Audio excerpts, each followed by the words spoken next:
আল্লাহ বললেন, গোলাম যারা পাপ করেছ,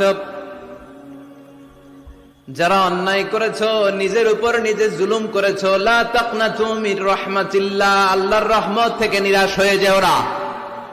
লা তাইআসু মির রাউহিল্লাহ, আল্লাহর রহমত থেকে নিরাশ হবে না। ইন্নাহু লা ইয়াইআসু মির রাউহিল্লাহি ইল্লাল কওমুল কাফিরুন, কাফের মুশরিক ছাড়া কেউ আল্লাহর রহমত থেকে নিরাশ হয় না।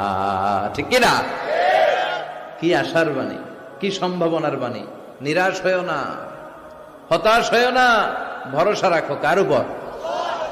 আপনি কত পাপ করেছেন, কত নামাজ ছাড়ছেন, আপনি কত মিথ্যা বলছেন, কত জুলুম করছেন, কত ওজনে কম দিয়েছেন, কত সুদ খেয়েছেন, কত ঘুষ খেয়েছেন। আপনার পাপ যত বড় হোক, আল্লাহর দয়া ক্ষমার মহাসাগর তার চেয়েও বড়। আপনার পাপ আর অন্যায় যদি হয় বিলের পানির সমান, খালের পানির সমান, আল্লাহর দয়া হলো সাগরের পানির সমান।